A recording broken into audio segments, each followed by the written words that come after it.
அன்னை பர்னிச்சர்ஸ், அன்னை திருமண சீர்வரிசை பொருட்கள், டிவி, ஃபிரிட்ஜ், வாஷிங் மெஷின் உள்ளிட்ட 200க்கும் மேற்பட்ட பொருட்கள் அடங்கிய திருமண சீர்வரிசை ரூபாய் 99,000 மட்டுமே. தமிழகம் முழுவதும் இலவச டோர் டெலிவரி. தொடர்புக்கு 7550014440 9345044044. நிம்மதி ப்ராப்பர்ட்டி மேனேஜ்மெண்ட். கான்டாக்ட் 7667008999.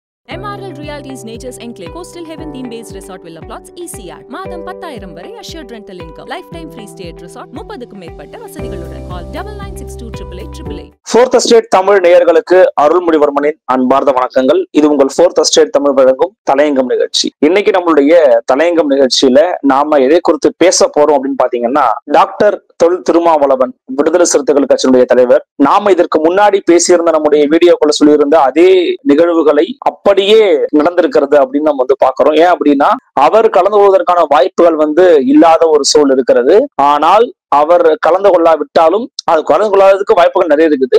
அந்த இடத்துக்கு நிச்சயமா திரு ஆதவர்ஜன் அப்படி கலந்துப்பாருன்னு சொல்லியிருந்தோம். சோ அதே போல அவரும் கலந்து கொள்ள இருக்கிறார், உறுதி செய்யப்பட்டிருக்கிறது அந்த நிகழ்ச்சி அப்படிங்கிறது. இந்த டிசம்பர் 6ஆம் தேதி நடக்க இருக்கக்கூடிய இந்த நிகழ்ச்சியில டாக்டர் திருமாவளவன் பங்கேற்காதது குறித்து பலவிதமான விமர்சனங்களும் அதிருப்திகளும் எழுந்த வண்ணம் இருக்கிறது. அதே குறித்துதான் நாம இந்த வீடியோல பார்க்க போறோம். வாங்க நிகழ்ச்சிக்குள்ள பயணிக்கலாம். இது Fourth Estate தமிழ் வழங்கும் தலையங்கம் நிகழ்ச்சி. சோ டிசம்பர் மாதம் 6ஆம் தேதி அம்பேத்கர், எல்லோருக்குமான அம்பேத்கர் அப்படிங்கிற ஒரு கட்டுரை தொகுப்பு, ஒட்டுமொத்தமா நிறைய பேர் எழுதியிருக்கக்கூடிய இந்த கட்டுரை தொகுப்பை வெளியிடுகிறது விகடன் குழுமம். அதுல ஒரு முக்கியமான ஒரு பார்ட்டா, ஒரு பகுதியாக நிறைய பேர் கட்டுரை எழுதியிருக்கிறாங்க. அதாவது பாத்தீங்கன்னா, டாக்டர் திருமாவளவன் எழுதியிருக்கிறாரு, அதே போல ஆதவர்ஜன் எழுதியிருக்கிறாரு, அம்பேத்கர் செயற்பாட்டாளர் வழக்கறிஞர் மோகன் எழுதியிருக்கிறாரு, ஆனந்த் டெல்டும் எழுதியிருக்கிறாரு, சந்துரு எழுதியிருக்கிறாரு. இந்த மாதிரி பல பேர் அதுல இருக்காங்க. சோ இவ்வளவு பேர் இணைந்து அந்த கட்டுரை தொகுப்பான நூலை வெளியிடுவது அப்படிங்கிறது ஒரே ஒரு கருத்து எங்கன்னு பாத்தீங்கன்னா, அது அம்பேத்கருக்காக நடக்கக்கூடிய ஒரு நிகழ்வாக பார்க்கப்படுகிறது. இந்த நிகழ்வுல ஏற்கனவே விசிக தலைவர் வருவதாக ஒப்புக்கொண்டிருக்கிறார்.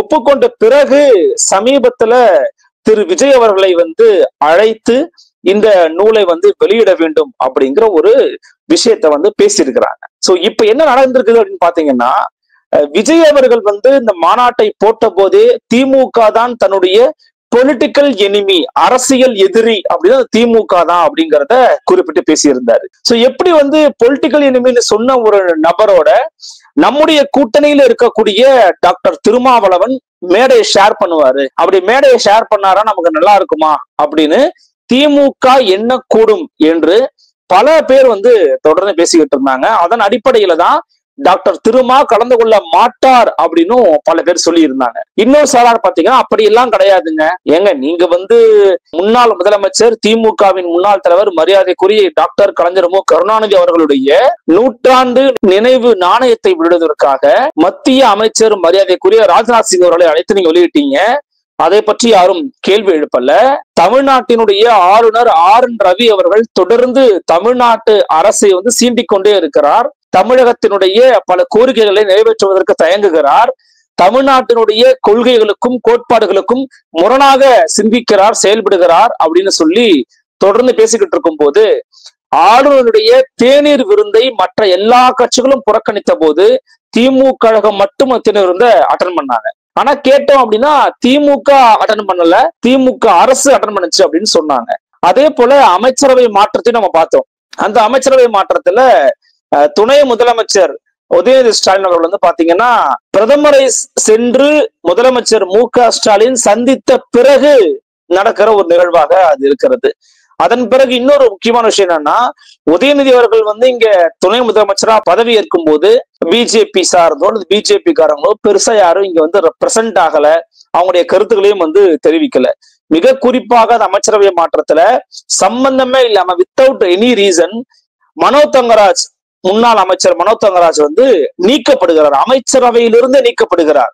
அவர் ஏற்கனவே சட்டமன்றத்துல பாஜகவை எதிர்த்தும் மோடி அரசை எதிர்த்தும் RSS, RN ரவி, சங் பரிவார் இந்த கூட்டங்களை எதிர்த்து தொடர்ந்து பேசி வந்தவர். அது மட்டும் இல்லாம களங்கள்லையும் சென்று அது போன்ற செயல்பாடுகளை நிகழ்த்தி காட்டியவர். அவருடைய சவுத் சைட்ல பாத்தீங்கன்னா RSS, பிஜேபி ரொம்ப ஸ்ட்ராங்கா தங்களுடைய வேர்களை பரப்புவதற்கான ஒரு இடமாக தேர்வு செய்திருந்த இடங்கள்ல, கன்னியாகுமரி போன்ற இடங்கள்ல இவருடைய பிரசன்ஸ் அப்படிங்கிறது திமுக கழகத்துக்கு ரொம்ப ஒரு முக்கியத்துவமானதாக கருதப்படுகிறது இன்றளவுக்குமே. அப்படி இருக்கும்போது அவருக்கு ஏன் அமைச்சர்கள் தூக்குனாங்க அப்படிங்கிற கேள்விக்கு பதில் இல்லை. அமைச்சர் பொன்முடி ஐயா அவர்கள் பாத்தீங்கன்னா உயர்கல்வித்துறை அமைச்சரா இருந்தாங்க. அவங்கள வனத்துறைக்கு மாத்தினாங்க. அதுவும் கூட ஒரு விமர்சனமாகத்தான் பார்க்கப்படுச்சு. அதனுடைய தனிப்பட்ட உரிமைதான் சிஎம்க்கு, நம்ம அதுல நம்ம மாற்றுக்கிறதுல. ஆனால் இது போன்ற செயல்பாடுகள் எல்லாம் தொடர்ச்சியான இது போன்ற செயல்பாடுகள், அது மட்டும் இல்லாம இறுதியாக அதானியை திமுக கழகம் அதனுடைய தலைவர் திமுகவின் தலைமையில இருக்கிறவங்க சந்திச்சிருக்கிறாங்க அப்படிங்கிற ஒரு செய்தியும் அத்தோட முடியுது. சோ இவ்வளவு விஷயங்கள் நடக்கும் போதும் கூட்டணியில இருந்த கட்சிகள் பெரும்பாலும் பெருசா கிரிட்டிசைஸ் பண்ணல. அவங்க கடந்துதான் போனாங்க. பெருசா எதுவும் அவங்க பேசல. ஆனால் இவர் ஒரே ஒரு மேடையை பகிர்ந்துகிட்டா, அதை உறுதிப்படுத்திட்டாரு அப்படின்னா உடனே இவர் கூட்டணி விட்டு வெளியில போயிருவாரு, இவர் கூட்டணியில இருக்க மாட்டாரு, இவர் நமக்கு அசிங்கப்படுத்திட்டாரு அப்படின்னு திமுக நினைக்கும்னு சொல்றத எப்படி ஏற்க முடியும்? ஆனால் இப்ப என்ன நடந்திருக்குன்னு பாத்தீங்கன்னா, டாக்டர் திருமாவளவன் அவர்கள் இதுல பங்கெடுத்து இருந்தாருன்னு வச்சுக்கோங்களேன். அதுல பங்கெடுத்து அந்த பங்கெடுப்புல சென்று நடிகர் விஜய் வெளியிட டாக்டர் திருமா பெற்றுக் கொள்கிறாரா, அல்லது டாக்டர் திருமா வெளியிட நடிகர் விஜய் பெற்றுக் கொள்கிறாரா, சம்திங் ஏதோ ஒரு விஷயம் நடக்கும்போது அந்த களத்தை டாக்டர் திருமாவளவன் பயன்படுத்தி இருக்கலாம்னு சொல்றாங்க. அவர் அந்த களத்தை பயன்படுத்தி இருக்கணும். பயன்படுத்தி கொண்டு நடிகர் விஜய் அவர்களுக்கே கூட நீங்க அண்ணன் அம்பேத்கரை பத்தி பாடம் எடுத்திருக்கலாம், அவருக்கு அங்க விஷயத்தை நிறைய எடுத்து சொல்லியிருக்கலாம். நீங்க ஒரு அம்பேத்கரை ஒரு பொது அடையாளமாக ஏற்றுக்கொண்டு இன்னைக்கு இருக்கிற பல முக்கியமான முற்போக்கு பேசக்கூடிய கட்சிகளே பாத்தீங்கன்னா வெகுஜன மக்கள் மத்தியில பொது இடத்துல அம்பேத்கருடைய மிகப்பெரிய கட் அவுட் வைக்க தயங்குற நேரத்துல திரு விஜய் அவர்கள் அந்த மாதிரி வச்சிருக்கிறீங்க, உங்களுடைய கட்சியின் வழிகாட்டின்னு சொல்லியிருக்கிறீங்க, மனமார்ந்த பாராட்டுக்கள், வாழ்த்துக்கள், அரசியல் மாச்சரியங்களை தாண்டி உங்களுடைய நடவடிக்கை நான் பாராட்டுன்னு சொல்லி பேசியிருக்கலாம். ஒரு நட்பை கூட அங்க உருவாக்கி வச்சிருந்திருக்கலாம். ஏன் அதை தவறவிட்டார் டாக்டர் திருமா அப்படிங்கிற கேள்வி தற்போது எழுகிறது. நீங்க அந்த மேடைக்கு சென்று பகிர்ந்து கொண்டாலும், அந்த மேடையில் நீங்கள் விஜயோடு அமர்ந்து பேசி இருந்தாலும், அந்த மேடையில் நீங்கள் விஜயோடு அமர்ந்து அரசியல் சார்ந்த கருத்துக்களை சொல்லி இருந்தாலும், நீங்கள் திமுகவினுடைய கூட்டணியை விட்டு வெளியே போறதோ அல்லது வெளியே வரப்போறதோ கிடையாது தானே. சோ டாக்டர் திருமாவளவன் அங்க போய் பங்கெடுத்திருந்தாரு, பேசியிருந்தாரு அப்படின்னா அது அதை அந்த இடத்த அவர் பயன்படுத்திருக்கலாம்னு சொல்றாங்க. இப்ப இவர் போகாததன் காரணமாக இந்த முடிவை டாக்டர் திருமாவளவன் எடுத்தாரா, அல்லது வேறொருவர் எடுத்த முடிவை திருமாவளவன் செயல்படுத்துகிறாரா அப்படிங்கிற விமர்சனத்திற்கு தற்போது உள்ளாகி இருக்கிறார் டாக்டர் திருமாவளவன். இதை பொது வெளியில இருக்கக்கூடிய அம்பேத்கரி செயற்பாட்டாளர்கள், தலித்திய செயற்பாட்டாளர்கள் எல்லோருமே இப்போ இந்த கேள்வியை எழுப்ப ஆரம்பிச்சிருக்கிறாங்க. அவர்களுக்கு டாக்டர் திருமாவளவன் மேல ஒரு அதிருப்தியே உருவாயிருக்குன்னு சொல்லலாம். ஏன் அப்படின்னா, இவ்வளவு தூரம் நீங்க ஏன் இந்த கூட்டணியை வலிமைப்படுத்தணும், இந்த கூட்டணி ரொம்ப ஸ்ட்ராங்கா இருக்கணும் அப்படிங்கிறதுக்காக இவ்வளவு மெனக்கடல்களை நீங்க செய்யறீங்க. ஆனா நீங்க அந்த மாதிரி செய்ய வேண்டிய அவசியமோ கட்டாயமோ இல்லையே. இது உங்களுக்கு கிடைத்திருக்கக்கூடிய ஒரு பொன்னான வாய்ப்பு தானே.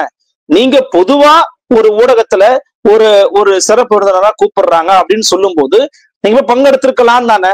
இதுல நமக்கு அறிந்த தெரிந்த அந்த நிகழ்வை ஒட்டிய சில நபர்கள்ட்ட நம்ம பேசும்போது அவர்கள் அளித்த சில தகவல்கள் நமக்கு ரொம்ப ஆச்சரியத்தை கொடுத்தது. அது என்னன்னு கேட்டீங்கன்னா, இந்த நிகழ்வுக்கு நீங்கள் வெளியிட்டு திரு விஜய் பெற்றுக்கொள்ள வேண்டுமா அல்லது விஜய் வெளியிட்டு நீங்க பெற்றுக்கொள்ளணுமான்னு கேட்கும் போது, இல்ல தம்பி விஜயே வெளியிடட்டும், நான் விஜய் கிட்ட வாங்கிக்கிறேன் அப்படின்னு டாக்டர் திருமாவே கூறியிருக்கிறார் அப்படின்னு சொல்றாங்க ஒரு சில நபர்கள். இது இந்த நிகழ்வு தொடர்பா ஒருங்கிணைக்கிற சபைகள் நம்மகிட்ட சொல்லியிருக்கிறாங்க. அப்ப அதை நம்ம கேட்கும்போது என்ன தோணுது அப்படின்னா, அப்ப டாக்டர் திருமாவளவன் கலந்து கொள்ளக்கூடிய மனநிலையில் தான் இருந்திருக்கிறார். அப்போ அவரை மாற்றியது யார்?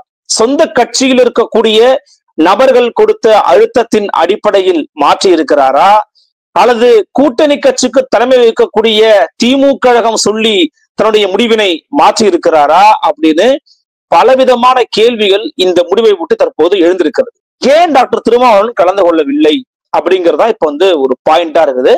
ஒருவேளை அவர் கலந்திருந்தாரு அப்படின்னா அது அவருக்கு மைலேஜை கூட்டி இருக்கும்னு சொல்றாங்க.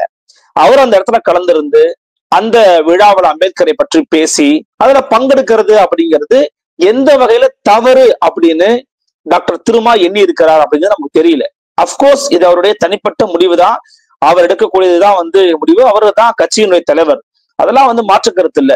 ஆனா கலந்து கொள்கிறேன் அப்படின்னு உறுதி கொடுத்த ஒரு நிகழ்ச்சியில இன்னொரு நபர் கலந்து கொள்றாரு அப்படிங்கிற ஒரு ஒற்றை காரணத்திற்காக அந்த நிகழ்ச்சியில கலந்து கொள்ளாம தவிர்ப்பது அப்படிங்கிறது உண்மையிலேயே உள்ளபடியே வந்து டாக்டர் திருமாவா எப்படி ஒரு முடிவு எடுத்தாரு அப்படின்னு அனைவரையும் புருவங்களை உயர்த்த செய்திருக்கிறது.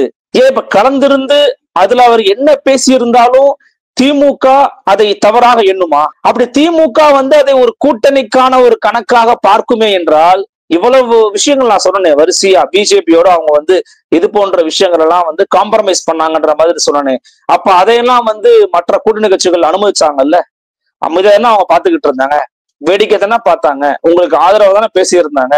அப்படி பார்க்கின்ற பொழுது விசிகாவினுடைய இந்த முடிவு என்பது திமுக சொல்லித்தான் டாக்டர் திருமா செய்திருக்கிறார் அப்படிங்கிற ஒரு விமர்சனத்திற்கு அதிகமாக உள்ளாகி இருக்கிறது.